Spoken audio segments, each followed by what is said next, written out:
நீதிமொழிகளின் புஸ்தகம் 31ஆம் அதிகாரம் 10வது வசனத்தை வாசிங்க. நீதிமொழிகள் 31:10 வாசிங்க. குணசாலியான ஸ்திரீயை கண்டுபிடிப்பவன் யார்? அவளுடைய விலை முத்துக்களை பார்க்கிலும் உயர்ந்தது. நாம் கண்களை மூடுவோம். நல்ல தகப்பனே, சர்வ வல்லமை உள்ள எங்கள் ஆண்டவரே, இந்த அருமையான நேரத்திற்காக உமக்கு ஸ்தோத்திரம். மகிமையுள்ள கரத்தில் தாழ்த்துகிறோம்.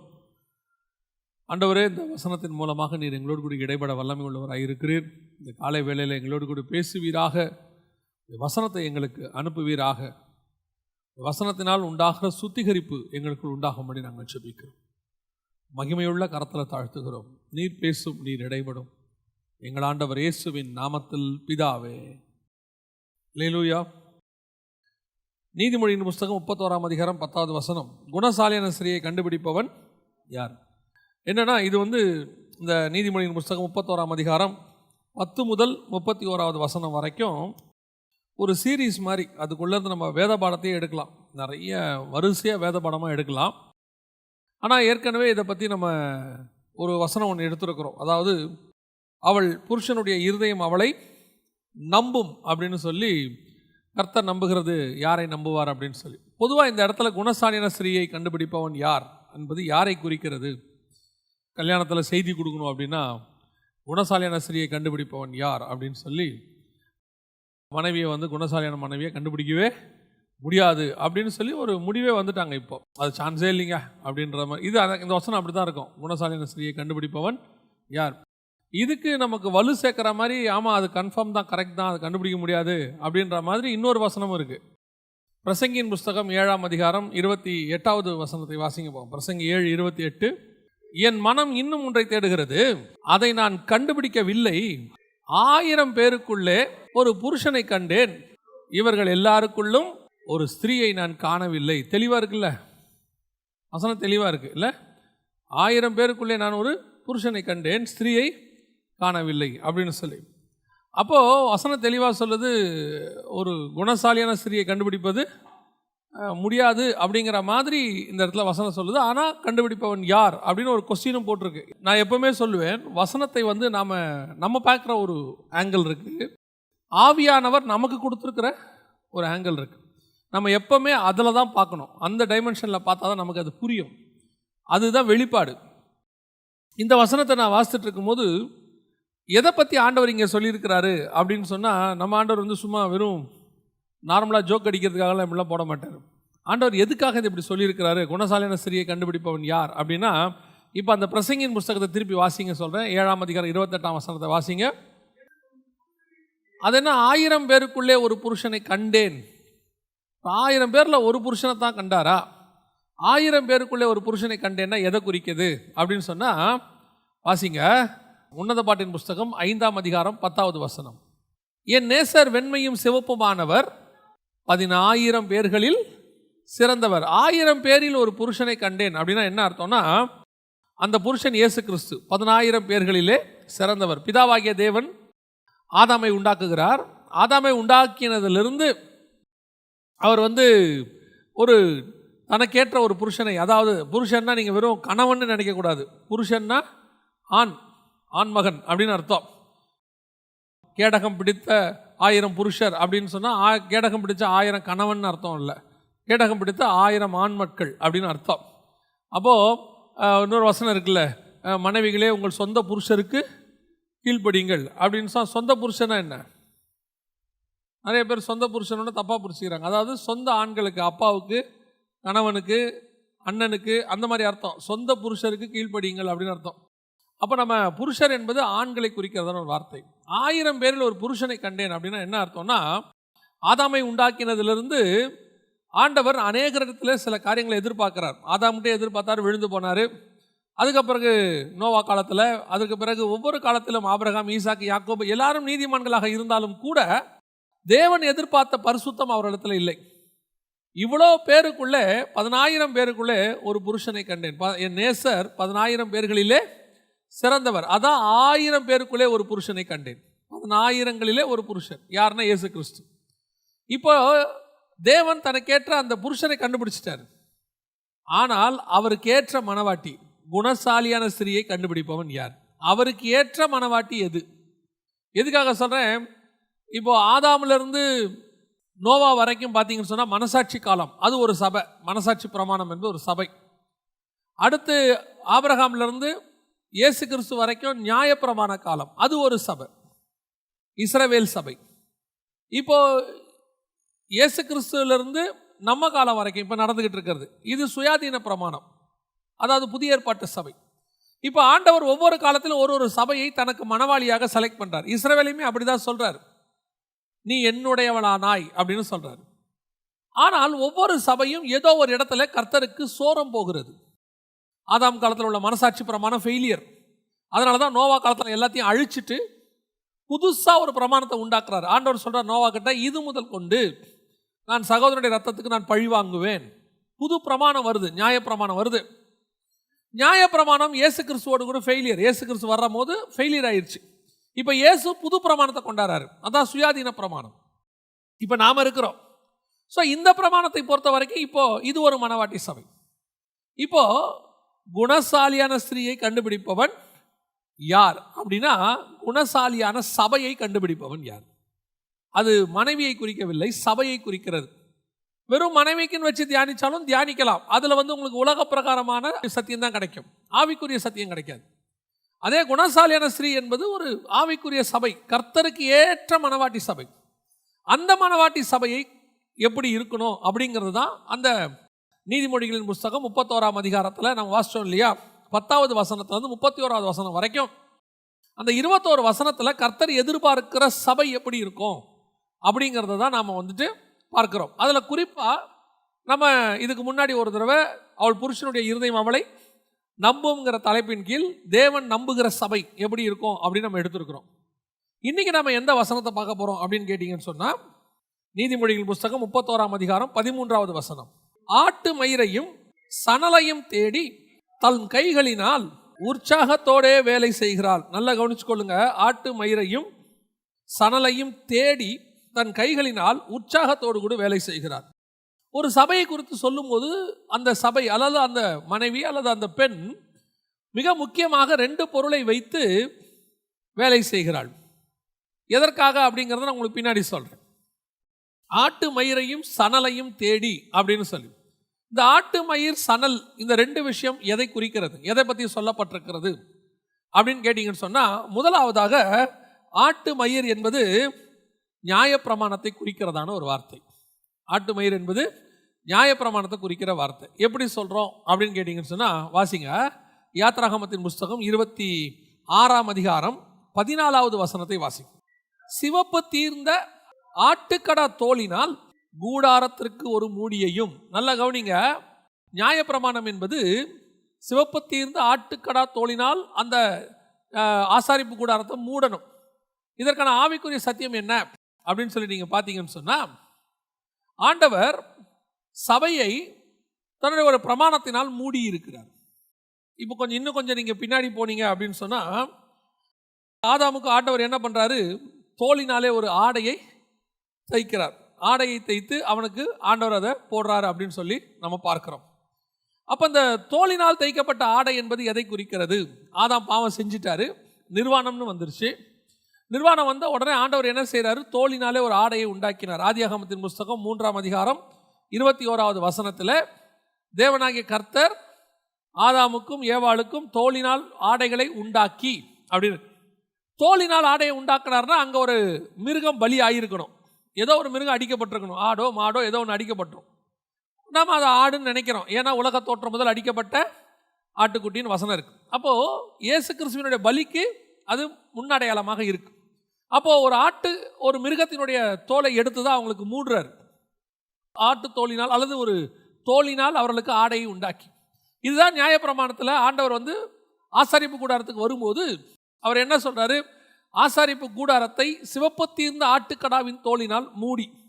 அவருடைய அர்த்தம் என்ன, ஒரு சபையானது அல்லது அந்த நியாயப்பிரமாணமானது அல்லது ஒரு பிரமாணமானது முதலாவதாக அந்த சபையை மூடி இருக்க வேண்டும். முதலாவது ஒரு சபை குணசாலியாக இருக்க வேண்டும் என்று சொன்னால் கர்த்தருடைய வசனத்தினாலே அது மூடப்பட்டிருக்க வேண்டும். ஏன் அப்படின்னா, எதுக்கு இப்போ கூடாரத்தை ஆட்டுக்கடா தோல்னால மூட சொல்கிறாரு அப்படின்னா, வெளியிருந்து வரக்கூடிய மழையோ பனியோ நம்ம பொதுவாக நீங்கள் பார்த்துருப்பீங்க, இப்போ இருக்கவங்களாம் பார்த்துருப்பீங்க. ஒரு நம்ம காலத்தில் கூரை வீடு இருக்கும்போது மேலே ஒரு பிளாஸ்டிக்கில் என்ன பண்ணியிருப்போம், கவர் போட்டு வச்சுருப்போம். எதுக்காக அப்படின்னு கேட்டிங்கன்னு சொன்னால், அந்த மழை பெய்யும் போது தண்ணி வீட்டுக்குள்ளே வராமல் அந்த கூரைக்கு மேலே நம்ம போட்டிருப்போம் ஒரு பிளாஸ்டிக். இப்போல்லாம் வந்து ஒரு வித்தியாசமான டென்ட் ஒன்று வந்திருக்குது. அதை போட்டுட்டோன்னு சொன்னால் வராது. முந்தி இந்த லாரியெல்லாம் பார்த்துருப்பீங்கன்னா பொருள் எடுத்துகிட்டு போகும்போது தார்பாயின்னு ஒன்று போட்டிருப்பாங்க, மேலே போட்டு இருக்க கட்டியிருப்பாங்க. எதுக்காக அப்படின்னா, உள்ளே இருக்க பொருள் கெட்டு போகாமல் இருப்பதற்காக. மேலே வரக்கூடியதான மழையோ பனியோ அதில் பெஞ்சு கெட்டு போக பண்ணிடும். அதுக்கு நடுவில் இது இருந்து முழுவதுமாக பாதுகாப்பு. ஆண்டவர் அதற்கு முன்னடையாளமாகத்தான், ஆவிக்குரிய விதமாக தான் ஒரு சபை இந்த உலகத்தினால் தீட்டுப்படாதபடிக்கு அல்லது உலகத்தினால் கெட்டு போகாதபடிக்கு தன்னுடைய பிரமாணத்தினால் மூடி வைத்திருக்கிறார். நியாய பிரமாணத்தினால் தபசு தோலினாலும் மாட்டு தீர்ந்த சிவப்பு கடாவின் தோலினாலும் மூடுகிறார். இதுதான் ஆதாமுக்கு அடையாளமாக அவன் நிர்வாணம் காணாதபடிக்கு என்ன செய்கிறாரு, அவனை தோல் உடையினால் மூடினார் இருக்கு.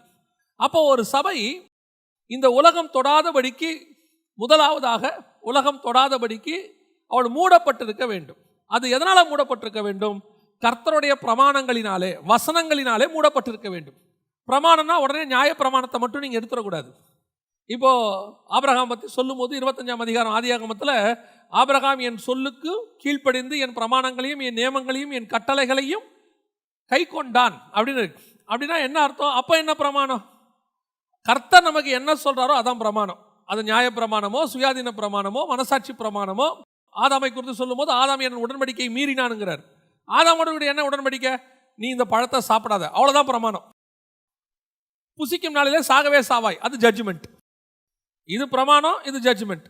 அவ்வளோதான், அவனுக்கு ஈஸி. நியாய பிரமாணமும் அதே மாதிரி தான்.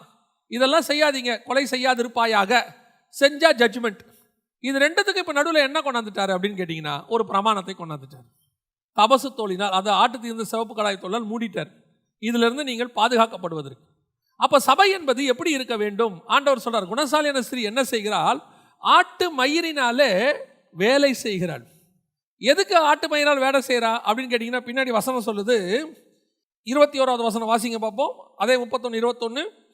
தன் வீட்டார் அனைவருக்கும் ரெட்டைப்புரை உடுத்தி இருக்கிறார். ரெட்டைப்புரை ஆடை, குளிருக்கு போட்டிருக்கிறதுனா உள்ளன் கிளாத்ஸ் மாதிரி. ரெட்டைப்புரை ஆடைனா அதுக்கு இன்னொரு அர்த்தம் இருக்கு, டபுள் ஃபோல்டட்.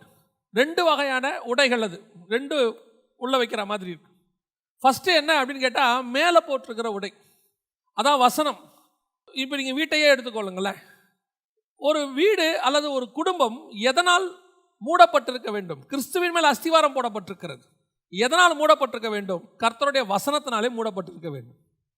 கர்த்தருடைய வசனத்தினாலே மூடப்பட்டிருக்கிறபடினாலே தான் வீடு முழுவதுமாக பாதுகாக்கப்படும். இன்னைக்கு ஒரு நல்ல சபை எதில் மூடி இருக்க வேண்டும்? வசனத்தில். அப்பதான் வசனத்தில் நீங்கள் சபையை மூடிட்டீங்கன்னா வெளியிருந்து வரக்கூடிய எதுவும் அதை கெட்டு போக பண்ணாது. அதை நம்ம ஸ்ட்ராங்காக பார்த்துக்கலாம். இன்னைக்கு சபையை பாதுகாக்கிறதுக்கு நம்ம பல விதத்தில் போராடுறோம். எப்படி தக்க வைக்கிறது, விசுவாசியை தக்க வைக்கிறது, எப்படி ஒரு பக்கம் ஸ்பிரிச்சுவலாகவும் போராடுறோம். ஆவிக்குரிய விதத்திலும் விசுவாசிகளை எப்படி தக்க வைக்கிறது? ஏன்னா வெளியிருந்து நிறைய ஓநாய்கள் வருது, கள்ள உபதேசம் வருது, நூதனமான உபதேசங்கள் வருது, கள்ள போதகம், கள்ள தீர்க்க தரிசனம் எல்லாம் வருது. இவைகளுக்கு நடுவில் ஒரு விசுவாசியை பத்திரமாய் பாதுகாத்து பரலோகத்துக்கு கொண்டு போவது என்பது ஒரு மெய்ப்பனுக்கோ அல்லது ஊழியக்காரர்களுக்கோ கடினமாக இருக்கு. இப்போ நமக்கே நம்ம டீச்சிங் பண்ணுறோம். நம்ம டீச் பண்ணும்போது இதுக்கு அகைன்ஸ்டாக வலைத்தளத்தில் பார்த்தீங்கன்னா நிறைய டீச்சிங் வருது. என்னுடைய டீச்சிங் நான் சொல்லலை, பைபிளுக்கு அகைன்ஸ்டாக. அப்படி வரும்போது நமக்கு ரொம்ப வருத்தமாக இருக்குது. இதை எப்படி ஜனங்க மோசம் போவாங்களே? ஏன்னா அதுக்கு கீழேயே ஜனங்க கொஞ்சம் பேர் என்ன செய்கிறாங்க, அவங்கள ஃபாலோ பண்ணுறவங்க இருக்கிறாங்க. அப்போ நான் சொல்லுவேன், நிறைய ஊழியக்காரங்க என்கிட்ட சொல்லுவாங்க, ஐயா எங்கள் சபை விசுவாசியில் இந்த மாதிரி கள்ளோபதேசத்துக்கு பின்னாடி போயிருச்சுங்கிறது ரெண்டாவது. ஏன் போச்சுன்ற கொஸ்டின் வருது. ஏன் போச்சு? நாம் அதை முன்னாடியே ஆட்டு மயிரினால் மூடாமல் மறந்துட்டோம். சிவப்பு தீர்ந்த ஆட்டு கடாவின் தோலினால் மூட மறந்துட்டோம். சிலர்லாம் பார்த்தீங்கன்னு சொன்னால் இந்த தார்பாய் போட்டோ அல்லது பிளாஸ்டிக் போட்டோ கூரை விட மூடுறதுக்கு மூட மாட்டாங்க. திடீர்னு மழை வந்த உடனே கிடுகிடுன்னு ஓடி போய் என்ன பண்ணுவாங்க, அதை எடுத்து மூடி ஏதாவது பண்ணுறதுக்கு ட்ரை பண்ணுவாங்க லாஸ்ட் மினிட்ல. அதுக்குள்ளே இவங்களும் நினைஞ்சு வீட்டுக்குள்ளேயும் தண்ணி வந்து எல்லாம் நடந்துடும். சிலர் இந்த மழை வந்தபோது துணி எடுக்க ஓடுவாங்க, பார்த்துருக்கீங்களா? மேலே அப்படியே மழை வரப்போகுது, மூடுற மாதிரி இருக்கும் போதே போய் எடுத்துட வேண்டியது தானே. சில நேரத்தில் பார்த்தீங்கன்னா மேகமூட்டமாக இருக்கும் போதே நம்ம என்ன பண்ணிடணும், கெஸ் பண்ணி போய் அதை எடுத்துடணும். அவங்க என்ன செய்வாங்கன்னா, மழை வரட்டும் தூறல் போடும் போது போய் எடுக்கலாம்பாங்க. எதிர்பார்க்காம மழை சட சட சடன்னு அடிக்கும். இவங்க போயிறதுக்குள்ளே காஞ்ச துணியை எடுக்கலான்ற பார்த்தா அதை எடுக்கிறதுக்குள்ளே இவங்க நினைஞ்சிருவாங்க மொத்தமும். லாஸ்ட் மினிட்ல ஒர்க் பண்ணுறது. அந்த மாதிரி தான் இன்னைக்கு நிறைய பேர். ஏன் சபை கள்ள உபதேசத்தில் போயிருச்சு, மாட்டிருச்சு, அல்லது ஏன் சபை நிலை நிற்கல, ஏன் தேவனை விட்டு பின்வாங்கி போகுதுன்னா சபை வசனத்தினால் மூடப்படாததுனால. இப்போ இந்த கொரோனா வந்த பிறகு ஆண்டவரை பற்றின பயமும் வசனத்தின் மேலே வாஞ்சையும் எல்லாம் வந்திருக்கு. தோத்திரம், கர்த்தருக்கு ஸ்தோத்திரம். அதில் நான் தப்பா சொல்லலை. வர்றதுக்கு முன்னாடியே இருந்திருக்கணும்ல. ஏன் அப்போ இல்லை? இப்போ நான் ஆண்டவரை ஒரு நல்ல வாய்ப்பு கொடுத்தாரு, கர்த்தருக்கு ஸ்தோத்திரம். இந்த கொரோனாவோடையே வருகை வந்திருந்தா என்ன ஆயிருக்கும்? ஆண்டவர் இப்படி கொரோனாவை நமக்கு அனுப்பி விட்டதுனால ஏதோ ஒரு கூட்டம் கொஞ்சம் எஸ்கேப் ஆயிடுச்சு. ஆண்டவர் பக்கம் வந்து தப்பிச்சு ஸ்ட்ராங்காக இருக்கணும் ஆண்டவருக்குள்ளே அப்படி ஒரு பயத்திலேயாவது வந்துட்டாங்கன்னு வச்சுக்கோங்களேன். ஒருவேளை இந்த கொரோனா வர்றதுக்கு முன்னாடி வருகை வந்திருந்தா நிர்விசானம். ஏன் சபை வசனத்தில் மூடப்படலை? இன்னைக்கு இருக்கிற சபைகள் மற்ற எல்லாத்துலேயும் மூடப்பட்டிருக்கு. மாடர்னைஸ்ட் ஆகிருக்கு, டெக்னாலஜி வைஸ் மாடர்னைஸ்ட் ஆகிருக்கு, இப்போ கட்டடங்கள் பெருசாக இருக்குது, ஜனங்கள் மாடர்னாக இருக்கிறாங்க. இப்போ சபைக்குள்ளே வந்து எல்லாம் இருக்குது, ஆன்லைன் இருக்குது, ஃபேஸ்புக்கில் லைவ் போகுது, யூடியூப்பில் லைவ் போகுது. இது எதையுமே நான் குறையா சொல்லலை. ஆனால் இது சபையை காப்பாற்றாது. நிறைய பேருடைய எண்ணம் என்ன அப்படின்னு சொன்னால், சபையை கிராண்டாக வச்சா ஜனங்க என்ன செய்வாங்க, இங்கே வருவாங்க. அது ஒரு கூட்டம் இருக்க தான் செய்யுது. நேமை பார்த்து போகிற சபை இருக்குது, அல்லது ஃபேமை பார்த்து போகிற சபை ஒன்று இருக்குது. நாங்கள் இந்த சர்ச்சு அப்படி அதுலேயே அவனுக்கு ஒரு பெருமை இருக்கும். நான் இந்த சர்ச்சுங்கிறதுல அவனுக்கு ஒரு பெருமை இருக்கும். சரி, உங்கள் பாஸ்டர் கடைசியாக எப்படா பார்த்தேன்? எங்கள் பாஸ்டர் பார்க்கவே முடியாது. அப்போ அந்த சர்ச்சுக்கு போய் என்ன பிரயோஜனம்? எங்கள் சர்ச்சில் பார்க்கவே முடியாது. சரி, உங்கள் பாஸ்டர் கடைசியாக எப்போ உன்னை பார்க்க வந்தார்? எங்கங்க, நாங்கள் 50,000 பேர் இருக்கோம், எங்களெல்லாம் பார்க்க வர முடியுமா? ஒரு ஆட்டுக்குட்டியை பற்றி விசாரிக்க கூட முடியாத ஒரு சூழ்நிலை. அதில் ஒரு பெருமை அவங்களுக்கு. கர்த்தருக்கு ஸ்தோத்திரம், அவங்க இஷ்டம். ஆனால் நான் என்ன சொல்லுவேன், பர்சனலாக உட்காந்து எனக்கு போதிக்கிற, எனக்கு தேவை என்றால் என்னுடைய ஆவிக்குரிய வாழ்க்கைக்கு போதிக்கிற, எனக்கு உடனடியாக இயேசுநாதரே உடனடி அவைலபிள். அதான் வசனம் சொல்லுது, கர்த்தரை இவ்வளவு சமீபமாய் பெற்ற வேற ஜனம் எது? கர்த்தர் நமக்கு எவ்வளோ இருக்கிறாரா? சமீபமாக இருக்கிறாரு. ஆனால் இன்னைக்கு ஊழியக்காரங்க ரொம்ப தூரம் ஆயிட்டோம். இப்போ ஊழியக்காரங்களை பார்க்கணுன்னாலே ரொம்ப பிஸி, அப்பாயின்மெண்ட்லாம் வாங்க வேண்டியிருக்கு, பார்க்க முடியாது. இன்க்ளூடிங் மைசெல்ஃப், என்னையும் சேர்த்தே சொல்கிறேன். இப்போ விசுவாசிக்கு அவைலபிள் யாரெல்லாம் ஊழியக்காரங்க கிடையாது, இயேசுநாதர் மட்டும்தான். அது வரைக்கும் நல்லது, நீங்கள் அவர்கிட்டே போங்க, அவர் தான் 24 hours அவைலபிள். ஏன்னா ஊழியக்காரங்க இன்னைக்கு ரொம்ப பிஸி ஆகிட்டோம். அப்போ சபை வந்து ஜனங்க வந்து எப்படி பார்க்குறாங்க அப்படின்னா, ஊழியக்காரனையுமே அப்படி ஆப்பிரிக்காவில் உள்ள ஒரு ஸ்டைல் சொல்லுவாங்க.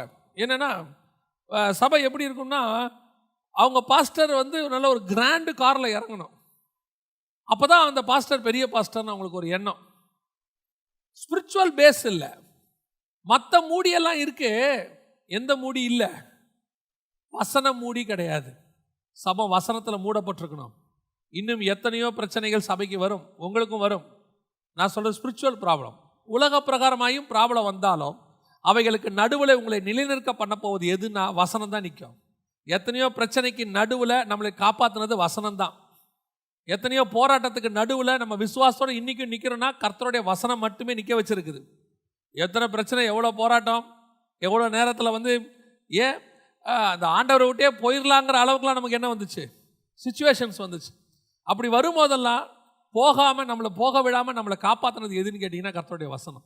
ஆண்டவர் வசனத்தை அனுப்பி அவர்களை குணமாக்கினார்னு. முந்தியெல்லாம் நம்ம இந்த சிஎஸ்ஐ காரங்களை சொல்லுவோம், அவங்கள பாரம்பரிய சபையார்னு. ஆனால் அவங்ககிட்ட படிக்க வேண்டியது நிறைய இருக்குது. அவங்க வந்து ஆவியும் இல்லை அனலும் இல்லைன்னா சொல்லுவாங்க. ஆனால் அவங்கக்கிட்ட தேவ பயம் உண்டு. எல்லா வீட்லேயும் குடும்ப ஜபம்னு ஒன்று இருக்கும். அவங்க ஏன் அவ்வளோ ஆசீர்வதிக்கப்படுறாங்க, ஏன் அவங்க வந்து, நான் வெறும் உலக பிரகாரமாக சொல்லலை, நீங்கள் நார்மலாகவே நீங்கள் சொல்லக்கூடியதான இந்த பாரம்பரிய சபையார்னு சொல்கிறவங்ககிட்ட குடிக்கிற பழக்கம் மெஜாரிட்டியாக இருக்காது. யாருக்கிட்டையும் சிகரெட் பிடிக்கிற பழக்கம் இருக்காது. அவங்க பேசிக்காகவே சன்மார்க்கனும் நீதிமானுமாக இருப்பாங்க. எதனால் அப்படின்னு கேட்டிங்கன்னு சொன்னால், அவர்கள் தலைமுறையாகவே அந்த குடும்ப ஜபம் வசனம் அதில் வளர்க்கப்பட்டு கொண்டே வருவாங்க. அவங்க வீடுகளில் வளர்க்கப்பட்டுக்கிட்டே வருவாங்க. உட்காந்து குடும்பமாக உட்காந்து ஒரு குடும்ப ஜபம் பண்ணுவாங்க. நாம் இன்றைக்கும் இருக்கோம், இன்றைக்கும் இருக்குது. அதே மாதிரி வெளியே போகும்போது ஒரு சின்ன ஜெபம் பண்ணிட்டு வெளியே போவாங்க. நெத்தியில் ஒரு சிலுவை போடுவாங்க. அது போடலாமா போட வேணாமாங்கிறது வேற விஷயம். ஆனால் தேவ பயம்னு ஒன்று இருக்குல்ல, அந்த தேவ பயம் தான் இங்கே மிஸ்ஸிங். ஏன்னா நாமெல்லாம் இப்போ நம்ம ஊரில் சொல்லுவாங்க, கோயில் பூனை திருட்டு கஞ்சாதும்பாங்க. நாமெல்லாம் ஆவி அனல் இப்படி சர்ச்சிலேயே இருக்கிறதுனால நமக்கு அந்த தேவ பயம் போயிட்டே இருக்குது கொஞ்சம் கொஞ்சமாக. ஆனால் அவங்கள பார்த்தீங்கன்னா இன்னும் அதை மெயின்டைன் பண்ணுவாங்க. அதனாலேயே நான் சொல்லுவேன், அவர்கள் தலைமுறை தலைமுறையை பாதுகாக்கப்பட்டு கொண்டு இருக்கிறார்கள். அந்த பாதுகாப்பு நமக்கும் வரணும்னா நம்ம சபைகளும் சரி வீடுகளும் சரி வசனத்தினால் மூடப்பட்டிருக்கணும். இதை சபை ரெடி பண்ணணும். சபை வந்து என்ன செய்யணுமா, தன் பிள்ளைகளுக்கு ஆட்டு மயிரினால் ரெடி பண்ணுறா. ஏன் பின்னாடி ஒரு குளிர்காலம் வரும், குளிர்காலம் வரும்போது என் பிள்ளைகள் சஃபர் ஆகக்கூடாதுன்னு இப்போவே ரெடி பண்ணுறது. இதுதான் ஒரு சபை செய்ய வேண்டிய முக்கியமான விஷயம். நீங்கள் குடும்பத்திலும் சொல்கிறேன், பிள்ளைகள் வளர ஆரம்பிக்கும் போதே, சின்ன பிள்ளைகள் கை குழந்தையாக இருக்கும் போதே சொல்கிறேன், வசனத்தில் வளர்க்க தொடங்கணும். சிலர்லாம் பார்த்தீங்கன்னு சொன்னால், நான் பார்த்துருக்குறேன், சில மார்க்கத்தார் 3 வயசு 4 வயசில் அவங்க வேதத்தை கையில் கொடுத்து அவங்களுடைய வழிபாடு தளத்துக்கு அனுப்பி விடுவாங்க. எத்தனை மணிக்கு தெரியுமா? காலைல 5 மணிக்கு. நான் காலைல 5 மணிக்கு எழுந்திரிச்சு போகும்போது பார்ப்பேன், அவங்க பிள்ளைகளே 5 வயசு 4 வயசு பிள்ளைகளே கையில் என்ன செய்வாங்க, அவங்களுடைய மார்க்கத்தினுடைய புத்தகத்தை கொடுத்து படிக்க அனுப்பி விடுவாங்க. அவர்கள் வந்து உலக பிரகாரமாக படிக்கிறாங்க, நல்லா இருக்கிறாங்க, அது வேற. ஆனால் அவங்க ஒன்றில் கான்சன்ட்ரேட் பண்ணுறாங்க, தன்னுடைய பிள்ளைகள் தன்னுடைய வசனத்திலே வளர்க்கப்பட்டு இருக்க வேண்டும். நம்ம என்ன பண்ணுவோம், 15 வயசுக்கு மேலே தான் பிள்ளைக்கு வசனத்தை சொல்லிக் கொடுக்கறத பற்றியே யோசிப்போம். சின்ன வயசில் சொல்லிக் கொடுத்தாலே வீட்டில் இருக்கிற தாத்தா பாட்டி, அந்த குழந்தைக்கு போய் ஏன் இதெல்லாம் பண்ணுறீங்க, அது கொஞ்சம் இல்லை. எனக்கு தெரிஞ்ச ஒருத்தர், நான் மனைவி கர்ப்பமான போது ஆடான்னு தெரிஞ்ச உடனே என்ன பண்ணார், டெய்லி அவர் ஒரு வேலையாக எடுத்து செஞ்சார். அவர் தன் மனைவி பக்கத்தில் உட்காந்து மத்திய எழுதின சுவிசேஷத்திலிருந்து டெய்லி ஒரு அதிகாரம் படிப்பார். அந்த கர்ப்பமானாங்கன்னு கேள்விப்பட்ட அன்னையிலிருந்து டெய்லி ஒரு அதிகாரம் அவர் படிப்பார். பைபிளை வச்சு மத்தியிலிருந்து படிப்பார். அவர் சொல்லுவார், அண்ணே குழந்தை பிறக்கிறதுக்கு நான் எப்படி பைபிளை முடிச்சுருவேனே, ஏன் அப்படின்னு கேட்டேன். அப்போ சொன்னார், அண்ணே நம்ம வாசிக்கிறது பிள்ளை காதில் உழுனே அப்படின்னு. இதை நம்ம பைத்தியம் தானே சொல்லுவோம், ஆனால் சயின்டிஃபிக்கலி ப்ரூவ்டு. சயின்ஸ் என்ன சொல்லுது, பிள்ளை வயிற்றில் இருக்கும்போது நம்ம வெளியே பேசுறது நிறைய விஷயங்கள் அதுக்கு என்ன செய்யுமா, கேட்குமா. நாம் இங்கே சண்டை போட்டோம்னா அது அங்கே துள்ளுமா, நாம் இங்கே பட்டாசு வெடிச்சோம்னா அது பயப்படுமா. அவங்க சொல்கிறாங்க, இஸ்ரேலெல்லாம் கர்ப்பமாக இருக்கிறவங்க டிவி பார்க்கக்கூடாதுன்னு சொல்லி வச்சுருக்கிறாங்களாமா. ஏன்னு சொன்னால் அதில் வரக்கூடிய சீரியல் அந்த மாதிரி கத்தி குத்துறதெல்லாம் பிள்ளை என்ன செய்யுமா, அஃபெக்ட் பண்ணுமா. அப்போது அந்த மனுஷன் அந்த பிள்ளை பிறக்கிறதுக்குள்ளே பைபிளை வாசித்து முடிச்சுட்டார். அவர் சொல்கிறாரு, ஆனால் நான் சொல்லிக் கொடுக்குறோம் இல்லையாண்ணா, இந்த வசனம் என் பிள்ளை காதில் என்ன செஞ்சுருக்கோம், விழுந்திருக்கோம். ஒரு பைபிளை அந்த பிள்ளை பிறக்கிறதுக்குள்ளேயே கேட்டு முடிச்சிருச்சு. நாம் பார்த்துருக்கீங்களா, பைபிள் எப்போ வாங்கி கொடுப்போன்னு, 5வது பர்த்டேக்கு 10வது பர்த்டேக்கு ஒரு படம் போட்ட பைபிள் ஒன்று வாங்கி கொடுத்து, அது வேறு நமக்கு ஒரு பெருமை, என் பிள்ளைக்கு நான் இன்றைக்கி தான் பைபிள் வாங்கி கொடுத்துருக்கேன். பண்ணுறது லேட்டு, சரி அதுலேயாவது வாங்கி கொடுத்தீங்களே தோத்திரம். எதுக்கு சொல்கிறேன், நம்முடைய குடும்பம் வசனத்தினால் கட்டப்பட்டிருக்க வேண்டும், வசனத்தினால் மூடப்பட்டிருக்க வேண்டும். ஒவ்வொரு நாளும் பிள்ளைங்க காலையில் எழுந்திரிச்சு பைபிள் வாசித்தாங்களான்னு கேளுங்க. நீங்கள் முதல்ல வாசிங்க, அது ரொம்ப முக்கியம். நம்ம வாசித்தாதான் அவன் வாசிப்பான், நம்ம வாசினா பிள்ளைகள் வாசிக்கும். சில வீடுகளெல்லாம் பைபிள் வாசித்தியா அப்படின்னு அவன் திரும்பி அப்படியே பார்ப்பான் நம்மளை, சார் வாசிச்சிங்களா அப்படின்னு அவன் பார்க்குறது நம்மளை பார்த்து கேட்குற மாதிரியே இருக்கும். எதுக்கு சொல்ல வரேன் அப்படின்னா, நம்ம சில பையனை ஸ்ட்ரிக்டாக வளர்ப்போம், நாம் அந்த வேலையை செஞ்சுக்கிட்டு இருப்போம் இல்லை, சீரியல் பார்த்துக்கிட்டே இருப்போம். அவன் உட்காந்து கார்ட்டூன் பார்த்தா, பாஸ்டர் சொன்னாரல்ல உன்னை டிவி பார்க்காதன்னு அப்படிம்போம். அவன் நம்மளே பார்ப்பான், பாஸ்டர் எனக்கு மட்டுமா சொன்னார், சரி பரவாயில்ல இருந்துட்டு போட்டோம் அப்படின்னு. நீங்கள் முதல்ல நல்ல பைபிள் வாசிங்க. வீட்டையும் சரி சபையும் சரி வசனத்தினால் கட்டப்பட்டிருக்கணும். வசனத்தை பேசிக்கிட்டே இருங்க, பிள்ளை கூட உட்காந்து வசனத்தை பேசிக்கிட்டே இருங்க, ஒன்றும் தப்பு இல்லை. எனக்கு நல்ல ஞாபகம் இருக்குது, நான் வந்து ரொம்ப ஸ்பிரிச்சுவலாலாம் வளர்க்கப்படலை. திடீர்னு ஒரு நாள் எங்கள் அம்மாவுக்கு வந்து பையனை கொஞ்சம் ஆண்டவருக்குள்ளே வளர்க்கணுன்ற ஒரு எண்ணம் வந்துருச்சு. எனக்கு அப்போ வந்து ஒரு 8 வயசு 10 வயசு இருக்கும். அப்போ வந்துட்டு எங்கள் அம்மா என்ன பண்ணுவாங்க, திடீர்னு ஒரு நாள் ஆரம்பித்தாங்க, நம்ம டெய்லி ஒரு பாட்டு பாடி ஜெபம் பண்ண போகிறோம்னு சொன்னாங்க. எனக்கு சிரிப்பு, ஏன்னா நாங்கள் பாடினா எப்படி இருக்கும்னு எங்களுக்கு தெரியும். 2வது நான் அப்போ ரொம்ப சினிமா பாட்டு கேட்குறாள். எங்கள் அம்மா மெனக்கெட்டு எனக்கு தெரிஞ்சு ஒரு 6 மாதம், அதுக்கப்புறம் கண்டினியூ பண்ண முடியல எங்களால், ஒரு 6 மாதம் டெய்லி என்னை பக்கத்தில் உட்கார வச்சு ஒரு பாட்டு பாடுவாங்க, ஒரு வசனம் வாசிப்பாங்க. இது வந்துட்டு எனக்கு ஒரு 8 வயசு 10 வயசு இருக்கும்போது நடந்துச்சு. நான் சொல்லுவேன், அதனால் என்ன பிரயோஜனம் அப்படின்றதுலாம் ரெண்டாவது. ஆனால் அன்னைக்கு பேசப்பட்ட வசனம், அன்னைக்கு சொல்லப்படுகிறது, பின்னாட்களில் என் ஊழியத்துக்கு அது ஒரு பிரயோஜனமாக இருக்குது. அவங்க அன்னைக்கு பெற்றோர் பண்ணுகிற ஜெபம் நமக்கு பின்னாடி என்ன செய்யுது, ஒரு பிரயோஜனமாக இருக்குது. அப்போது நம்ம ஆரம்பிக்கும் போதே குடும்பத்தை எதில் கட்டிடணும், வசனத்தில் கட்டிடணும். நம்ம சொல்லும் போதே பையனை என்ன சொல்கிறோம், நீ டாக்டராக வரணும், நீ இன்ஜினியராக வரணும். எங்கள் அப்பா சொன்னார், நீ நல்ல இன்ஜினியராக வரணும். ஏன்னு கேட்டேன், நான் ஆக முடியல, நீ ஆகணும்னு. உங்களாலேயே முடியலையே, உங்கள் பையன் தானே நான், என்னால் எப்படி முடியும்னு மனசில் நினச்சிக்கிட்டேன். ஆனால் முடியாதுன்னு வச்சுக்கோங்களேன். என்னுடைய ஆம்பிஷன் வேறு, அவருடைய விருப்பம் வேறு. கடைசியில் எங்கள் 2 பேருக்குமே ஆகலை. மேலே ஒருத்தர் வேற ஒன்று வச்சுருந்துருக்கிறார். எதுக்கு சொல்கிறேன், நம்முடைய ஆம்பிஷன்ஸ்லாம் வேறு. குடும்பத்தையும் சரி, பிள்ளைகளையும் சரி, சபையும் சரி, வசனத்தினால் மூடப்பட்டிருக்கணும். ஏன், இது ஒரு வகையான பாதுகாப்பு. சமீபத்தில் ஒருத்தர் வந்து எனக்கு சாட்சி சொன்னார். அந்த சாட்சி எனக்கு கேட்கும் போது ரொம்ப ஆச்சரியமாக இருந்துச்சு. அவர் சொன்னார், நாங்கள் சின்ன வயசாக இருக்கும்போது எங்கள் பெற்றோர் எங்களை உட்கார வச்சு டெய்லி ஜெபம் பண்ணுவாங்கண்ணே. டெய்லி எங்களுக்கு இது பண்ணுவாங்க, வசனத்தை சொல்லி கொடுப்பாங்க. இப்போ அவருக்கு வந்து ஒரு 48-50 வயசு. அவர் உட்காந்து சொல்லும் போது எங்கிட்ட சொல்கிறார், ஆனால் அவர் என்ன அண்ணன் தான் கூப்பிடுவார், அது வேறு விஷயம். அவர் வந்து எங்கிட்ட சொன்னார், அண்ணன் எங்கள் பெற்றோர் வந்து சின்ன வயசில் உட்கார வச்சு எங்களுக்கு வசனத்தை சொல்லி கொடுத்தாங்க. எனக்கு அந்த வசனம் ஒன்று கூட மைண்டில் ஏறலை, ஒன்று கூட மைண்டில் ஏறலை. ஆனால் திருமணமான பிறகு என் வாழ்க்கையில் நிறைய பிரச்சனை. ஒரு நாள் நானும் என் மனைவி பிள்ளைகளும் சூசைட் பண்ணலான்னு போயிட்டோம். சூசைட் பண்ணுற அளவுக்கு நாங்கள் போயிட்டோம். காரணம், அந்த அளவுக்கு உச்ச பிரச்சனை. அந்த நேரத்தில் என் பெற்றோர் சொல்லி கொடுத்த வசனம் ஞாபகத்துக்கு வந்தது. எப்போ சொல்லி கொடுத்த வசனம் எங்கே வருது பாருங்க, ஸ்டோரேஜில் வச்சுருந்துருக்க ஆண்டவர் ஃபோல்டர் போட்டு உள்ள பிரெயினில் வச்சுருந்துருக்கிறாரு.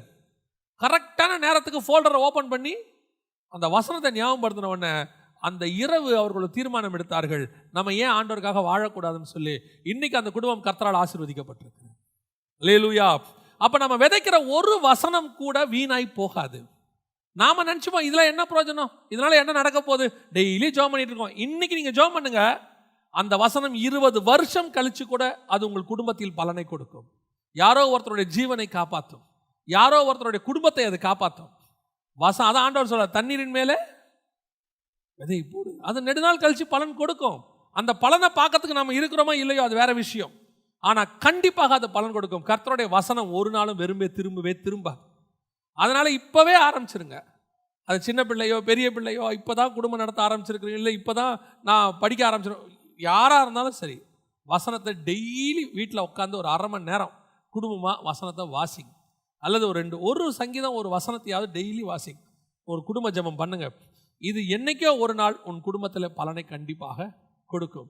அப்போ சபை அல்லது ஒரு ஸ்திரீ முதலாவது ஆட்டு மயிரினால் என்ன செய்கிறாளாம், அவள் ஆடை தைக்கிறாள் அல்லது அவள் தயார் பண்ணுகிறாள். 2வது அதே வசனத்தை வாசிங்க பார்ப்போம். நீதிமொழியின் புஸ்தகம் 31:13. ஆட்டு மயிரையும் சணலையும் தேடி தன் கைகளினால் உற்சாகத்தோடு கூட வேலை செய்கிறார். 2வது நல்லா கவனிச்சு கொள்ளுங்க, சணலையும் தேடி. சணல் அப்படிங்கிறது எதை குறிக்கிறது, சணலையும் தேடினா சணல் எதை குறிக்குது அப்படின்னா, பொதுவாக ஸ்பிரிச்சுவலா பைபிளை பொறுத்த வரைக்கும் சணல் நூல் என்பது ஆசாரியனுடைய வஸ்திரத்தை குறிக்கிறது. வாசிங்க யாத்ராகமத்தின் புஸ்தகம் 28ஆம் அதிகாரம் 42வது வசனம் வாசி. அவருடைய நிர்வாணத்தை மூடும்படிக்கு இடுப்பு தொடங்கி முழங்கால் மட்டும் சணல் நூல் சல்லடைகளையும். அப்ப என்ன அர்த்தம், இது இன்னர் கார்மெண்ட். இவ்வளவு நேரம் நம்ம பேசினது அவுட்டர் கார்மெண்ட், வெளியே இருக்கிறதான ஆடை. இது வசனத்தினால மூடப்பட்டிருக்க வேண்டும். இது இந்த வசனத்தால் நீங்கள் மூடப்பட்டிருக்கும் போது மழையோ பனியோ உங்களை தாக்காதபடிக்கு அது உங்களை பாதுகாத்து கொள்ளும். எந்த பிரச்சனை வந்தாலும் அது உங்களுக்கு மறைவாய் இருக்கும், உங்களை அது பத்திரமாய் பார்த்துக்கொள்ளும். வசனத்துக்கு அப்படி ஒரு பவர். ஆனால் இன்னொரு ஆடை இருக்கிறது, உங்களுடைய இன்னர் கார்மெண்ட்ஸ். அதாவது ஆசாரியன் உள்ளே போடுகிறதான ஒரு வஸ்திரம்.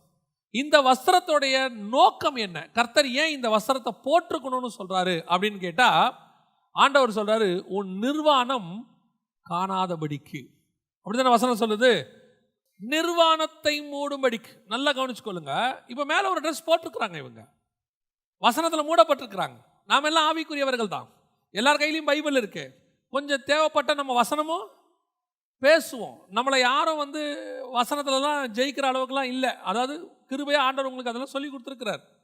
ஆனால் இது மட்டுமே தேவனோடு கூட நெருங்குவதற்கு போதுமானது அல்ல.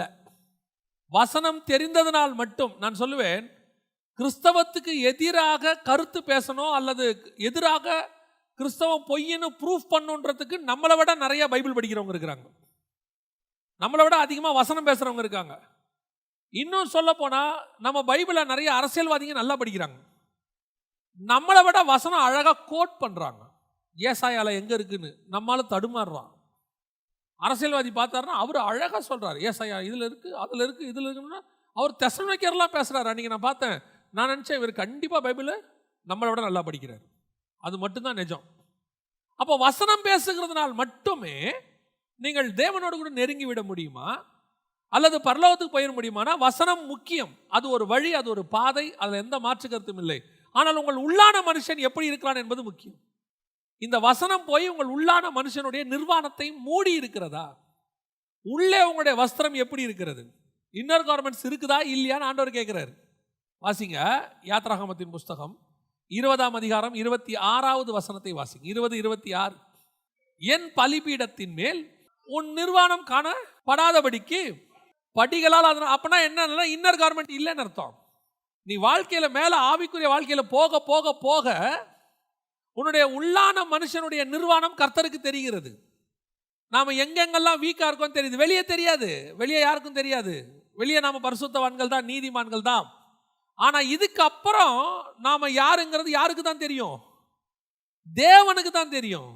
இப்ப தேவன் சொல்றாரு, உன்னுடைய நிர்வாணம் காணாதபடிக்கு சணல் நூல் வஸ்திரம். இது ரெண்டாவது ரெடி பண்ண வேண்டியது. வெளியே மட்டும் கிறிஸ்தவனா மாறுறது ஒரு பிரயோஜனமே கிடையாது. வெளியே மட்டும் நாம பார்க்கறதுக்கு நல்ல வசனம் பேசுறவங்களா இருந்து பிரயோஜனம் இல்லை. எனக்கு ஒரு அண்ணன் சொல்லி கொடுத்தாரு, all the preachers is not good teachers. அதாவது நல்லா பிரசங்கம் பண்றவன்லாம் நல்ல வேதபாதகன் கிடையாது. இன்னும் சொல்ல போனா நல்ல பிரசங்கம் பண்றவன்லாம் பரலோகத்துக்கு போவான்னு சொல்ல முடியாது. நமக்கு தெரிஞ்ச முதல் பிரசங்கர் யாரு? நமக்கு தெரிஞ்ச முதல் பிரசங்கர் பைபிள்ல யாரு? பிரசங்கினே ஒருத்தர் இருக்கிறாரு. யாரு? சாலமோன். சாலமோன் வீழ்ந்தாரா இல்லையா? விசுவாச வீரர்கள் பட்டியலில் அவரு இல்லை. சாலமோனை விட நமக்கு ஞானம் இருக்கா? இல்லை. சாலமோன் மாதிரி ஒரு நீதிமொழிகள் எழுத முடியுமா? இல்லை. சாலமோன் மாதிரி உலகத்தை வெறுக்கிறத பற்றி எழுத முடியுமா? இல்லை. அப்போ எல்லாம் நல்லா ப்ரீச் பண்ணுறாரு. ஆனால் பிரசங்கியா இருக்கிறதுனால மட்டும் அவரால் பரலோகத்துக்குள்ள விசுவாச வீரர்கள் பட்டியலில் போக முடிஞ்சிச்சானா? எபிரேயர் 11 அவர் பேர் இல்லை விசுவாச வீரர்கள் பட்டியலில். அப்போ வெறும் ப்ரீச்சராக இருந்து பிரயோஜனம் இல்லை, நல்லா பேசி பிரயோஜனம் இல்லை, நல்ல வசனத்தை சொல்லி பிரயோஜனம் இல்லை. அது உள்ள போய் மாறி இருக்கணும், கிரியை நடந்திருக்கணும்.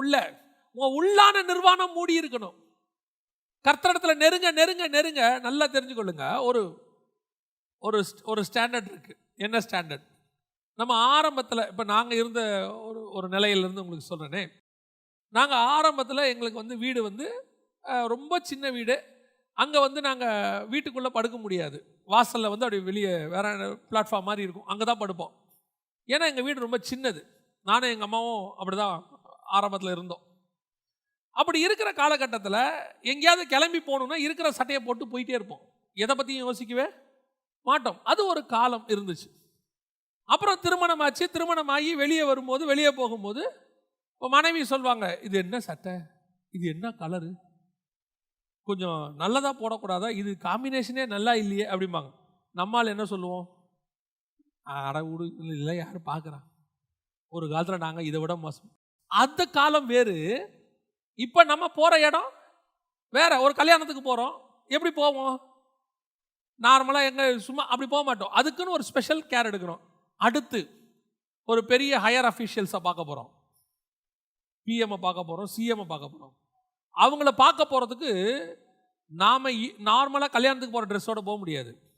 நான் சொல்கிறது நார்மலாக ப்ரோட்டோக்கால் இருக்குது. இங்கிலாந்து ராணியை பார்க்க போகணும் அப்படின்னு சொன்னால் நீங்கள் நார்மலாக போகிற மாதிரி போக முடியாது. அவங்க ஒரு ட்ரெஸ் கோட் சொல்லுவாங்க.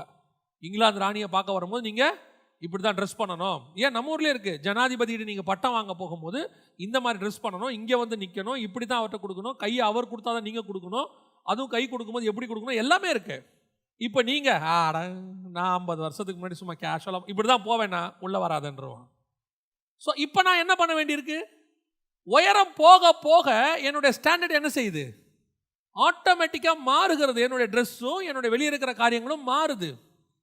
இப்போ அடுத்த ஒரு லெவல், உச்ச லெவல், அமெரிக்க ஜனாதிபதியோட பர்சனலாக உட்காந்து பார்க்க போகும்போது இப்போ என் லெவல் எப்படி இருக்கும், இன்னும் மாறும், இன்னும் மாறும். அதை தான் நான் சொல்ல வரேன். ஸ்பிரிச்சுவலி நீங்கள் போக போக போக உங்கள் உள்ளான ட்ரெஸ்ஸு அதிகமாக செக் பண்ணப்படும். ஏன்னா நீங்கள் சர்வ வல்லமையுள்ள தேவன்கிட்ட நெருங்குறீங்க. நெருங்கும் போது இப்போ இருக்கிற சின்ன சின்ன குறைகளும் தெரிய ஆரம்பிக்கும். நீங்கள் ரட்சிக்கப்படும் போது பெரிய பாவம் தான் நமக்கு தெரிஞ்சிருக்கும். நமக்குள்ள இந்த சின்ன பாவங்கள், அதாவது சின்ன பாவம்னா அளவை சொல்லலை, இதெல்லாம் பாவனே நம்ம நினச்சிருக்க மாட்டோம். ஆனால் தேவன்கிட்ட போக போக போக போக தான் இதெல்லாம் கூட நமக்கு என்னவா தெரியுது, பாவமாக தெரிய ஆரம்பிக்கும். இதெல்லாம் நம்ம மாற்ற ஆரம்பிப்போம். இப்போ நாங்கள் ஆண்டவர் ஏற்றுக்கொண்ட புதுதில் கேஷுவலாக சொல்லுவோம், போட நாயே அப்படிம்போம். ஒரு பரிசுத்தவான் வந்து சொன்னார் என்கிட்ட, தேவ சாயலாய் உண்டாக்கப்பட்டவனை நீ எப்படி நாயின்னு சொல்லுவ, கர்த்தர் அவனை என்ன பண்ணியிருக்கிறாரு, தேவ சாயலாய் உண்டாக்கி இருக்கிறாரு. எனக்கு அவர் சொல்லும் போது இதில் என்னங்க இருக்குது, இது என்ன அப்படின்னு கேஷுவலாக நம்ம சொல்கிறோம், இது ஒரு தப்பா அப்படின்னு. ஆனால் தேவனோடு கூட நெருங்க நெருங்க நெருங்க தான் நமக்கு தெரியுது, இந்த மாதிரி வேர்டு கூட ஆவியானவரை துக்கப்படுத்துகிறது. அந்த மனுஷனுடைய ஸ்பிரிச்சுவல் ஸ்டாண்டர்ட் அன்னைக்கு நமக்கு இல்லை பாருங்க. அவர் சொல்லும்போது அது நமக்கு புரியல. கிட்ட போக போக நம்ம நார்மலாக சில வேர்டெல்லாம் யூஸ் பண்ணுவோம், அவனே இவனே, சில விக்கிரகங்கள் பேரெல்லாம் சொல்லி திட்டுவோம். ஆனால் அதெல்லாம் கிட்ட போக போக தான் நமக்கு தெரியுது எவ்வளோ பெரிய தப்பு பண்ணியிருக்கிறோம். நம்ம நாவலிருந்து அப்படிப்பட்ட வார்த்தைகள் எல்லாம் என்ன செய்யக்கூடாது, புறப்படக்கூடாது. ஒரே ஒரு இடத்துல ஒருத்தரை பார்த்து, உனக்கு அறிவு இருக்கா அப்படின்னு கேட்டேன். இது பல வருஷத்துக்கு முன்னாடி நடந்தது. காரில் பின்னாடி வசனம் இருக்கும். அவர் நான் பிலீவர். அவர் சொல்கிறாரு, ஒரு கிறிஸ்டினாக இருந்து இப்படி பேசுகிறீங்களே அப்படின்னு. எனக்கு அவர் கேட்கும் போது ஒன்றும் புரியல. அப்புறம் காரில் உட்காந்துட்டு வரும்போது யோசிக்கிறேன், கிறிஸ்தவங்கிட்ட இந்த உலகம் என்ன செய்யுது, அதிகமாக எதிர்பார்க்குது. கிறிஸ்தவனா இப்படி இருப்பான்னு ஒரு நம்பிக்கை அவங்களுக்கு இருக்கு. அவங்களுக்கே அப்படி இருக்கணும், தேவனுக்கு எப்படி இருக்கும். ஆண்டவர் சொல்றாரு, கிட்ட வரும்போது உன் நிர்வாணம் காணாதபடிக்கு. ஏன், உனக்குள்ள இருக்கிறதான நிர்வாணம் எனக்கு தான் தெரியும். அதை நான் பார்க்காதபடிக்கு என்ன செய்ய, உன் உள்ளான வஸ்திரம் ஒன்று போட்டுக்கணும், அதை பர்ஃபெக்ட் பண்ணு. நீங்கள் பார்த்துருக்கீங்களா, இந்த செய்தியை சொல்லும் போது நீங்கள் எதுவும் அந்த ஸ்பிரிச்சுவலாக மட்டும் யோசிங்க, வேறு எதுவும் யோசிக்காது. இன்னர் கார்மெண்ட்ஸ், உள்ளான வஸ்திரம், வெளியான வஸ்திரம். இது அழுக்காக இருந்தால் எல்லாருக்கும் தெரியும், உள்ள அழுக்காக இருந்தால் யாருக்கும் தெரியாது, அது நமக்கு தான் தெரியும். இதை அயன் பண்ணி போடுவோம். உள்ளான வஸ்திரத்தை யாராவது பனியன் அயன் பண்ணி போடுவோமா? ஆனால் பனியன் பாருங்க, நம்ம உடம்பு சூட்லேயே அது என்ன ஆகும். அப்போது நாம் எவ்வளோக்கு எவ்வளோ அனலாக இருக்கிறோமோ அவ்வளோக்கு உள்ளான வஸ்திரம் கரெக்டாக இருக்கும். நம்ம தோச்சி போடுறோமா தோக்காமல் போடுறோமான்னு நமக்கு தெரியும். நமக்கே தெரியணும், நம்ம ஆண்டவருக்கு இன்னும் நல்லா தெரியும். அவர் எக்ஸ்பெக்ட் பண்ணுறாரு, உன் உள்ளான வஸ்திரம் சுத்தமாக இருக்கணும், உன் உள்ளான வஸ்திரம் நிர்வாணத்தை மூடும்படிக்கு. அப்போது இதையும் ரெடி பண்ண வேண்டியது யாருடைய பொறுப்பு, அந்த சபையினுடைய பொறுப்பு, அந்த தாயினுடைய பொறுப்பு. அந்த தாய் அதை சுத்தமாக்கி, அந்த உள்ளான வஸ்திரம் சுத்தமாக்கி கொடுக்கும்போது தான் அந்த மகனோ மகளோ அல்லது அந்த கணவனோ அந்த சுத்தத்தோடு கூட அவர்கள் வெளியே போவார்கள். அதை சுத்தமாக்கி கொடுக்குற பொறுப்பு யார் கையில் இருக்குது, அந்த சபை கையில் இருக்கு. நான் வெளியே மாத்திரம் என் சபை பெருசாகணும், வெளியே மட்டும் என் சபை கிராண்டாக இருக்கணும், வெளியே மட்டும் என் விசுவாசிகள்லாம் பணக்காரராக இருக்கணும், யாரும் தரித்திரர் கூட ஆசைப்படக்கூடாது, அது நல்லது. ஆனால் நாம் உள்ளேயும் எப்படி இருக்கணும், என் சபை ஸ்பிரிச்சுவலி உள்ளேயும் ஸ்ட்ராங்காக இருக்கணும். என் தேவனுக்கு முன்பாக என் சபை வளர்ந்திருக்க வேண்டும். என்னுடைய ஒவ்வொரு விசுவாசியும் ஆவிக்குரிய வாழ்க்கையில் வளர்ந்திருக்கணும். என் ஒவ்வொரு விசுவாசியும் எப்படி இருக்கணும், ஊழியக்காரனா மாறுற அளவுக்கு இருக்கணும். என் ஒவ்வொரு விசுவாசியும் கர்த்தரிடத்துல சாட்சி பெறவனா இருக்கணும். அந்த அளவுக்கு விசுவாசியை வளர்க்கக்கூடிய இடத்துல சபை நிற்கணும். வெறும் இன்னைக்கு நிறைய பேர் எதுக்காக உங்களுக்கு ஜெபம் பண்றாங்க, கர்த்தர் உங்களை ஆசீர்வதிக்கணும், உங்களுக்கு வீடு கொடுக்கணும், கார் கொடுக்கணும். நான் அதை ரொம்ப நாள் சொல்லிட்டேன், சரி அது அவங்க இஷ்டம், ஓகே கொடுக்கட்டும். நீங்கள் ஆசீர்வாதமாக இருங்க, நல்லா இருங்க, உங்களை வேணான்னு சொல்லலை, அது உங்கள் இஷ்டம். இது மட்டும் போதாது ஆவிக்குரிய வாழ்க்கைக்கு. உங்களுடைய உள்ளான வஸ்திரம், உள்ளான ஆவிக்குரிய வாழ்க்கை நல்லா வளர்ந்துருக்கணும். முதலாவது ஆண்டவர் சொல்றாரு, உன் நிர்வாணத்தை மூடும்படி. ரெண்டாவது ஏன் உள்ளான வஸ்திரம் போடணும்? வாசிங்க, எசேக்கியேல் தீர்க்கதரிசன புஸ்தகம் 44ஆம் அதிகாரம் 17வது வசனத்தை வாசிங்க. 44:17 வாசிங்க. உட்பிரகாரத்தில் பிரவேசிக்கிற போது சணல் நூல் வஸ்திரங்களை உடுத்திக் கொள்வார்களாக, அவர்கள் உட்பிரகாரத்தின் வாசல்களிலும் தரித்திருக்கலாகாது. ஏன்? 18 வாசிங்க. அவர்களுடைய தலைகளில் சணநூல் குல்லாக்களையும் அவருடைய இடைகளில் சணநூல் சல்லடங்களையும் தரிக்க வேண்டும். வேர்வை உண்டாக்கத்தக்க ஒன்றையும் அறையில் கட்டலாகாது. அப்படின்னா என்ன அர்த்தம்? எதுக்கு சணநூல் வஸ்திரம்? ஆட்டுமயிர் வஸ்திரம் வெளியே போடுறோம், அங்க அழகா சொல்றாரு, ஆட்டுமயிர் வஸ்திரம் வெளியே போடுறோம். ஆனா நீ உள்ள போக போக போக ஆட்டுமயிர் வஸ்திரம் தேவைப்படாது. என்ன அர்த்தம்? வெளியே நியாயப்பிரமாணத்தில் மூடி இருந்தாங்க, வெளியே பிரமாணத்தில் மூடி இருந்தாங்க. நீ தேவனோடு கூட நெருங்க நெருங்க நெருங்க, இதல்ல உனக்கு இன்னொரு வஸ்திரம் உள்ள இருக்கு. அது என்னது? சணல் நூல் வஸ்திரம். எதுக்காக இதை போடணும்? வேர்வை உண்டாகாமல் இருக்கு. வேர்வை என்பது எதை குறிக்கிறது? சாபத்தை குறிக்கிறது. இங்க இருக்கு, ஆதியாகமத்தின் புஸ்தகம் 3ஆம் அதிகாரம் 19வது வசனம் வாசி. உன் முகத்தின் வேர்வையால். அப்ப இந்த வேர்வை எதனால வந்ததுன்னா பாவம் செய்ததுனால வந்தது. அது வரைக்கும் அவனுக்கு வேர்வை கிடையாது, பாவம் செஞ்சனால் வந்தது. இந்த வேர்வை எப்போ வரைக்கும் வந்துகிட்டே இருக்கும்னா, இந்த சாபம் பூமியை விட்டு நீக்கி போனா தான் வரும். உன் நிமித்தம் பூமி சபிக்கப்பட்டிருக்கும், சாபம் போனா தான் வேர்வை நிற்கும். அப்ப இந்த பூமியில் இருக்கிற வரைக்கும் என்ன இருக்கும்? வேர்வை இருக்கும். ஆனா கர்த்தருடைய ஆலயத்துக்குள்ள நெருங்கும் போது என்ன இருக்கக்கூடாது? இந்த பூமிக்குரிய சாபம் எதுவும் உனக்குள்ள இருக்கக்கூடாதுன்னு அர்த்தம். நான் சொல்றது உங்களுக்கு புரியுதா? இந்த வேர்வை என்பது இந்த பூமி சபிக்கப்பட்டதுனால வந்ததான ஒரு சாபம். ஆனா இந்த சாபமானது, சாப காரியங்கள் எதுவும் எங்க இருக்கக்கூடாது? தேவனோடு கூட உட்பிரகாரத்தில் நுழையும் பொழுது. அந்த வசனம் அழகா இருக்கு. இப்ப வாசிங்க, அந்த 44:17 வாசிங்க. உட்பிரகாரத்தின் மகா பரிசுத்த ஸ்தலத்தில் நீ பிரவேசிக்கும் போது,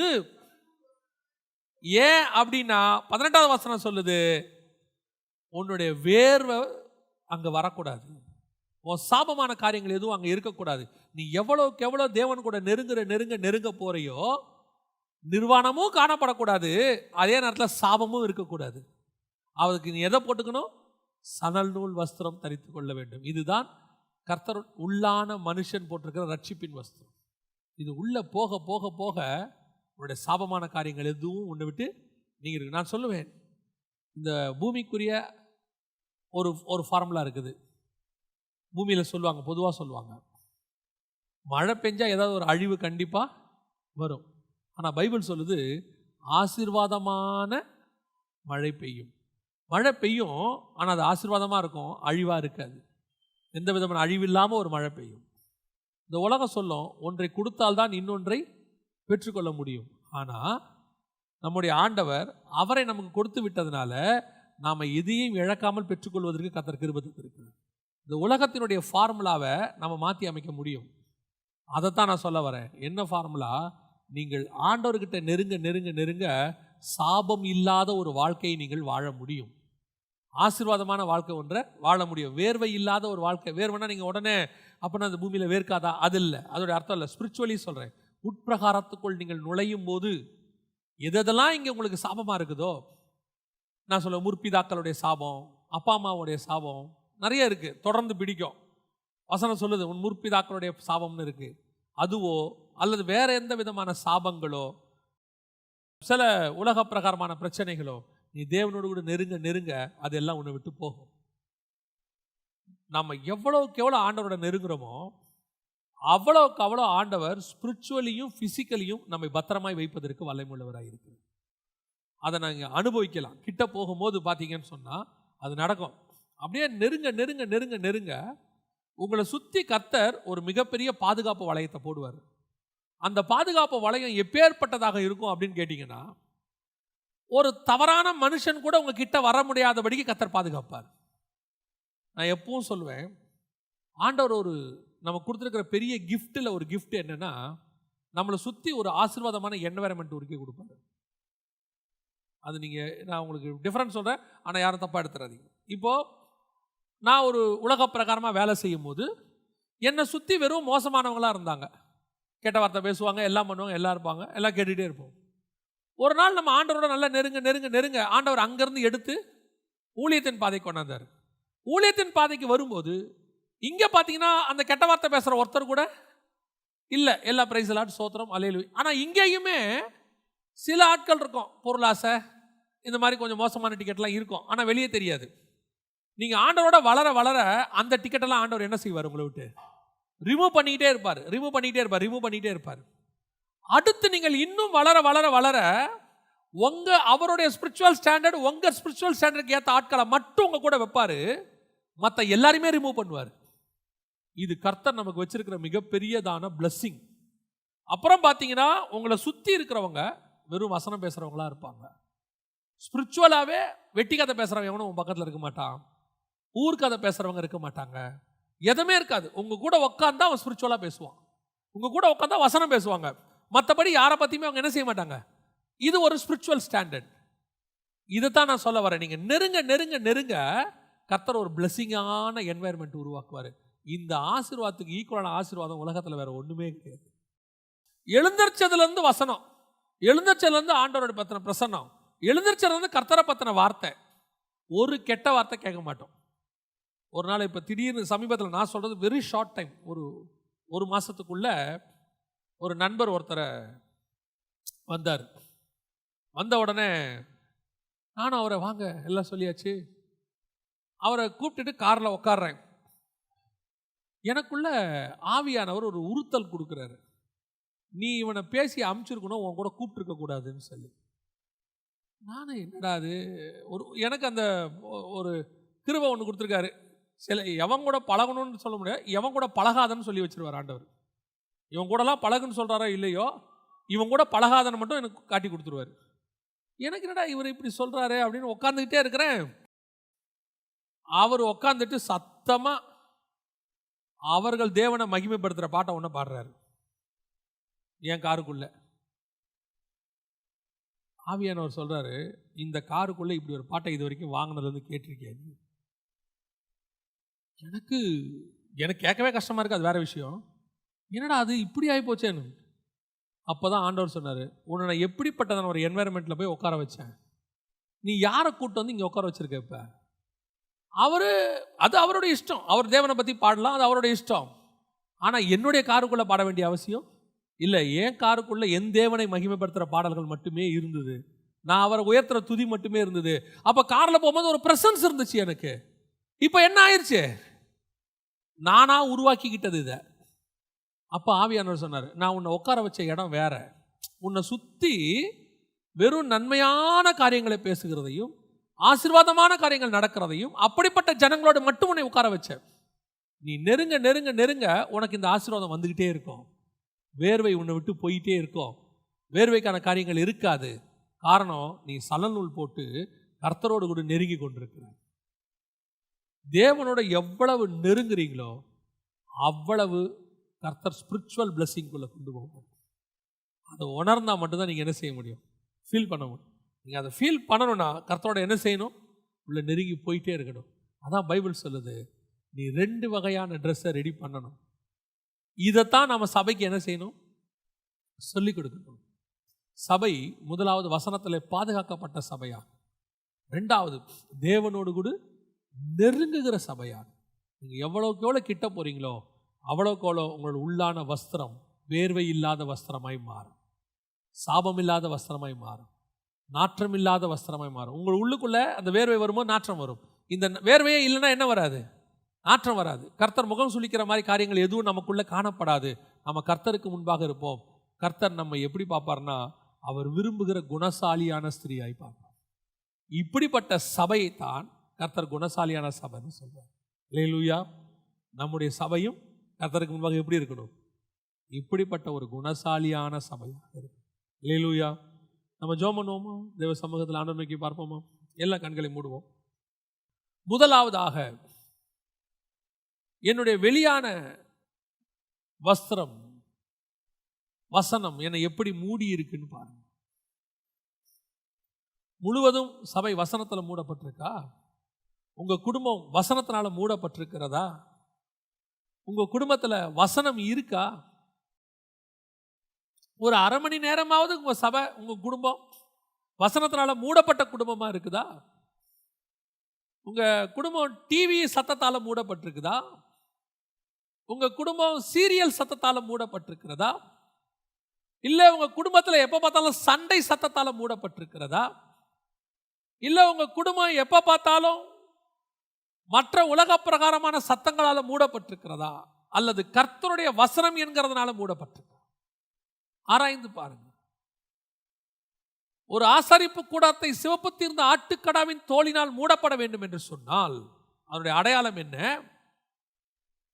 ஆதாம் தோல் உடைகளால் மூடப்பட வேண்டும் என்று சொன்னால் நீங்களும் நானும் இயேசு கிறிஸ்துவின் இரத்தத்தாலே பெறப்பட்டதான மிகப்பெரிய பாதுகாப்பின் வஸ்திரத்தினால் மூடப்பட்டிருக்க வேண்டும்.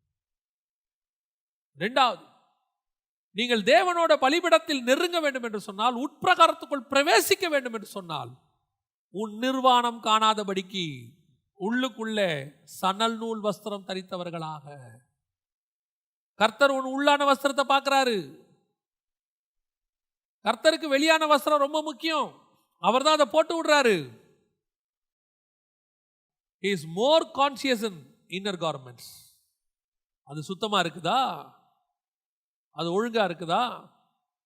நிர்வாணம் காணாதபடிக்கு மறைக்கப்பட்டிருக்கிறதா? இடுப்பு தொடங்கி தொடை மட்டும் மூடப்பட்டிருக்கிறதா? கர்த்தர் கேட்கிறார், அங்க சொல்றாரு, மூடப்பட்டிருக்கிறதா? உன் வேர்வை வராதபடி வஸ்திரமா இருக்குதா? நாற்றம் எடுக்காத வஸ்திரமா இருக்குதா? ஆராய்ஞ்சு பாருங்க. ஸ்பிரிச்சுவலி ஆராய்ஞ்சு பாருங்க. நான் உங்களுக்கு ரொம்ப டீப்பா போக வேண்டாம். ஏன்னா இதெல்லாம் ஸ்பிரிச்சுவலி நீங்க தியானிக்க முடியும். நாம அதிகமா வசனத்தை தியானிக்கிறவங்க. உள்ளான மனுஷனை பாருங்க. கர்த்தரோட கூட நெருங்குற இடத்துல இருக்கிறீங்களா? வெளியே விடுங்க. வெளியே எல்லாரும் உங்களை பரிசுத்தவான்கள் சொல்றாங்க, விசுவாசின்னு சொல்றாங்க, சாஃப்டானவங்கன்னு சொல்றாங்க. இதுல பெருமைப்படாதீங்க. இதுல பெருமையே படாதீங்க. பல நேரங்களை நாம நடிக்கிறவங்களா கூட இருப்போம். நம்ம நடிப்பை கூட அவங்க நம்பிடுவாங்க. மேடையில் பேசுறவங்க எல்லாம் கீழே அப்படியே அதே மாதிரி பர்ஃபெக்ட்னு கிடையாது. கீழே அவங்க யாருன்னு அவங்களுக்கும் தேவனுக்கும் தான் தெரியும். மேடையில் பேசுறவங்க எல்லாம் பரலோகத்துக்கு போயிடுவாங்கன்னு சொல்ல முடியாது. அவங்களும் அவங்களுடைய சணநூல் வஸ்திரத்தை ஒழுங்கா போட்டிருந்தா மட்டும்தான் போக முடியும். வெளி வஸ்திரம் முக்கியம், மஸ்ட். ஆனா உள்ளான வஸ்திரம் தான் உன்னை தேவனோடு கூட நெருங்க பண்ணும். உட்பிரகாரத்துக்குள் நீ பிரவேசிக்க வேண்டும் என்று சொன்னார். உன் சணநூல் வஸ்திரம் எப்படி இருக்கிறது என்று கர்த்தர் கேட்கிறார். போட்டிருக்கீங்களா? சணநூல் வஸ்திரம் உங்கள் உள்ளான மனுஷன் கர்த்தருக்கு முன்பாக எப்படி இருக்கிறார்? ஆவிக்குரிய வாழ்க்கை எப்படி இருக்கிறது? ஆராய்ந்து பார்க்கக்கூடிய இடத்துல நாம நிற்கிறோம். அந்த வஸ்திரத்திலேயோ அல்லதுல ஏதோ ஒரு பிரச்சனை இருந்தா அந்த வசனம் கீழே சொல்லுது, அக்கிரமம் சுமந்து அவர்கள் சாகாதபடிக்கு. அப்போ உன்னுடைய சணநூல் வஸ்திரம் உள்ளான மனுஷன் எதற்காக என்றால் நீ சாகாதபடிக்கு பாதுகாக்கிற வஸ்திரம் அது. அது சாகாதபடிக்கு உன்னை பாதுகாக்கிற வஸ்திரம் அது. வஸ்திரம் இருக்கா இல்லையான்னு உலகம் பார்க்காது, மற்றவங்களுக்கு தெரியாது, ஏன் உன் கூட இருக்கிறவங்களுக்கு கூட தெரியாது. ஆனா தேவனுக்கு தெரியும். இல்ல நம்ம செத்தோன்னு வசனம் சொல்லுது. ஆராய்ந்து பாருங்க. ஆண்டவரே, என் உள்ளான மனுஷன் உமக்கு முன்பாக நிர்வாணமா இருக்கிறானா? இல்ல நீ விரும்புகிறதான ஆடையை தெரிச்சிருக்கிறானா? வேர்வை இல்லாம இருக்கிறானா? சாபம் இல்லாம இருக்கிறானா? பாவம் இல்லாம இருக்கிறானா? ஆராய்ந்து பாருங்க. வசனம் அப்படிதான் சொல்லுது. நம்ம ஜெபம் பண்ண போறோம். சர்வ வல்லமை உள்ள எங்கள் தகப்பனே, இந்த அருமையான நேரத்திற்காக உமக்கு ஸ்தோத்திரம். கிருபையுள்ள கரத்துல தாழ்த்துகிறோம்.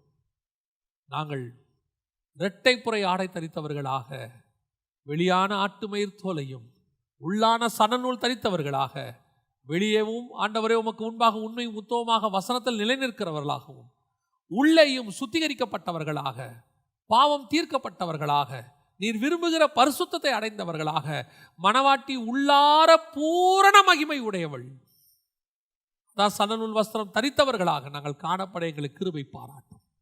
மகிமையுள்ள கரத்தில் தாழ்த்துகிறோம் எங்கள் ஆண்டவர் இயேசுவின் நாமத்தில் பிதாவே.